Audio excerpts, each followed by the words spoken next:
இன்னைக்கு ஒரு புதுசான ஐட்டம் தான் நம்ம ட்ரை பண்ண போகிறோம். நான் ட்ரை பண்ணுறது எல்லாமே புதுசு தான். பிகாஸ் இப்போ தான் ஃபர்ஸ்ட் டைம் நம்ம அதாவது குக்கிங்கில் வந்து இம்ப்ரூவ் ஆகிட்டு இருக்கு இல்லையா, அதனால் நான் செய்கிற மேக்ஸிமம் ஐட்டம் வந்து புதுசாக தான் செய்கிறேன். அப்படி ஒரு ஐட்டம் தான் இன்றைக்கி. என்னென்னு பார்த்தீங்கன்னா, ரவாவில் வந்து பொங்கல். இப்படி ஒரு ஐட்டம் இருக்குன்னு எனக்கு தெரியாது. எங்கள் மாமியார் தான் சொன்னாங்க. அப்படிலாம் இருக்கான்னு சொல்லிட்டு நம்ம யூடியூப் அக்கா கிட்ட தான் போனேன். அங்கே போனால் நம்ம மெட்ராஸ் சமையல் ஸ்டெஃபி அக்கா சூப்பராக செஞ்சுருந்தாங்க. ஸோ அது ரெஃபரன்ஸ் எடுத்து அப்படியே செய்ய ஆரம்பிக்கலாம் தான் ஸ்டார்ட் பண்ணியிருக்கேன். இது கிட்டத்தட்ட ஒரு ட்ரை பண்ணலாமா வீடியோ தான். ஸோ ரொம்ப நாள் ஆச்சு அந்த வீடியோ போட்டு, அதை தான் இன்றைக்கி பண்ண ஆரம்பிச்சிட்டோம். ஃபர்ஸ்ட் வந்து அதுக்கு நீங்கள் எந்த கப்பில் எடுக்கிறீங்களோ அதில் 1/2 கப் அளவுக்கு வந்து பைத்தம்பருப்பு எடுத்துகிட்டு அதை நல்லா வாஷ் பண்ணிவிட்டு கூடவே கொஞ்சமாக மஞ்சள் தூள் போட்டு விசில் விட்டுறணும். ஒரு 3 விசில் விட சொன்னாங்க. ஃபுல் அண்ட் ஃபுல் அந்த அக்கா சொன்னதை தான் அப்படியே செய்கிறேன். கொஞ்சம் கொஞ்சம் நமக்கு ஏற்ற மாதிரி ஆல்டர் பண்ணிக்கிறேன். அளவுலாம் வந்து மேக்ஸிமம் அவங்களுக்கு தான் செஞ்சுருக்கேன். ஏன்னா ஃபர்ஸ்ட் டைம் செய்கிறோம் இல்லையா, எப்படி வரும்னு தெரியல அப்படின்னு சொல்லிட்டு. இதுக்கு வந்து அப்படியே சைடில் வெஜ்ஜஸ்லாம் கட் பண்ண ஆரம்பிச்சிடலாம். வெஜ்ஜஸ்னால் பெருசாலாம் ரொம்ப இல்லைங்க. பச்சை மிளகா, கொத்தமல்லி, கருவேப்பிலை அண்ட் வந்து இஞ்சி தான். கொத்தமல்லி கூட அவங்க போடல, நான் தான் லாஸ்ட்டு கார்னிஷிங் கொஞ்சம் போடலாமே அப்படின்னு சொல்லிட்டு ரெடி பண்ணியிருக்கேன். மேக்ஸிமம் கருவேப்பிலை, இந்த இஞ்சி அதெல்லாம் மட்டும்தான். இஞ்சி வந்து அவங்க கட் பண்ணி போட சொன்னாங்க. பட் நமக்கு வாயில் சிக்கும் வெறுப்பாக இருக்குன்றனால துருவி போட்டுக்கிறேன். உங்களுக்கு எப்படி வேணுமோ அதை மாதிரி நீங்கள் சேர்த்துக்கலாம்.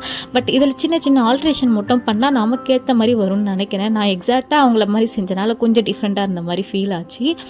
நீங்கள் இதுக்கு முன்னாடி இந்த ரெசிபி செஞ்சுருக்கீங்களா இல்லையான்றதை அப்படியே கமெண்ட்டில் சொல்லுங்கள், நானும் தெரிஞ்சுக்கிறேன். ஆனால் இப்போலாம் அடிக்கடி குக் பண்ண ஆரம்பிச்சதில் கொஞ்சம் இம்ப்ரூவ்மெண்ட் இருக்குது. ஃபர்ஸ்ட்லாம் தின்னா குறை மட்டும்தான் சொல்லுவேன். இப்போலாம் சாப்பிடும் போது அதில் மேக்ஸிமம் என்னெல்லாம் போட்டிருக்காங்கன்னு ஓரளவுக்கு கெஸ் பண்ண முடியுது. யாருக்கிட்டையும் ரெசிபி கேட்காமே ஓரளவுக்கு என்னெல்லாம் போடலாம் அப்படின்ற ஐடியாவும் வந்துடுது. பட் பொங்கல் நான் இது வரைக்கும் செஞ்சதுன்றனால இது ஃபுல் அண்ட் ஃபுல் ரெஃபரன்ஸ் எடுத்து தான் செய்ய ஆரம்பிச்சிருக்கேன். இதை மாதிரி உங்களுக்கு எக்ஸ்பீரியன்ஸ் இருக்கா? இப்போ தான் குக்கிங் ஸ்டார்ட் பண்ணியிருக்கீங்களா இல்லை ஆல்ரெடி நீங்கள் பெரிய குக்கரா அப்படின்றத கண்டிப்பாக சொல்லுங்கள் கமெண்ட்டில், நானும் தெரிஞ்சுக்கிறேன். அப்படியே நிறைய பேர் பார்த்துட்டு மட்டும் போறீங்க, கூடவே கொஞ்சம் சப்ஸ்கிரைபும் பண்ணி வச்சிங்கன்னா எனக்கு கொஞ்சம் மோட்டிவேஷனாக இருக்கும். உங்களுக்கு எதனா கண்டென்ட் வேணுன்னா கண்டிப்பாக சொல்லுங்கள், என்னால் முடிஞ்சால் ட்ரை பண்ணுறேன். இப்போ கூடவே நம்ம ரவையும் மெஷர் பண்ணி எடுத்து வச்சுக்கலாம். அவங்க சொன்ன அளவு என்னென்னா 1 கப்பு ரவைக்கு 1/2 கப்பு வந்து பைத்தம்பருப்பு. இன்றைக்கி 3 பேருக்கு தான் செய்ய போகிறோன்றனால நான் சேம் மெஷர்மெண்ட்டே எடுத்துக்கிட்டேன். சப்போஸ் உங்களுக்கு அதிகமாக வேணும்னா அதுக்கேற்ற மாதிரி நீங்கள் அட்ஜஸ்ட் பண்ணிக்கலாம். அதை வந்து ஃபஸ்ட்டு வந்து வறுத்து வச்சுக்கலாம் சொல்லிட்டு ஒரு 2 ஸ்பூன் போல் நெய் சேர்த்துட்டு அது நல்லா ஹீட் ஆனதுக்கப்புறமா அதில் வந்து இந்த முந்திரி, கருவேப்பிலை, அதுக்கப்புறம் பச்சை மிளகா, மிளகு, ஜீரகம் அதெல்லாம் போட்டு வறுத்துக்க சொன்னாங்க.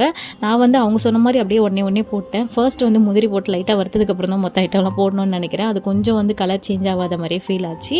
ஸோ இதெல்லாம் போட்டு லைட்டாக வறுத்ததுக்கப்புறமா நம்ம பச்சை மிளகா, கருவேப்பிலை, இஞ்சி அதெல்லாம் சேர்த்துட்டு அதுவும் நல்லா கொஞ்சம் வறுத்ததுக்கப்புறமா நம்ம ரவையை சேர்த்து இது பண்ணிக்கணும். எனக்கு மட்டும்தான் இப்படி ஃபீல் ஆகுமான்னு தெரியல. நான் இதுக்கு முன்னாடியே சொல்லியிருப்பேன், நம்ம யூடியூப்பில் ஒரு ரெசிபி பார்க்குறோன்னா சேம் அதே போட்டோன்னா நம்மளுக்கு வந்து சரியாக வராதுன்னு சொல்லிட்டு.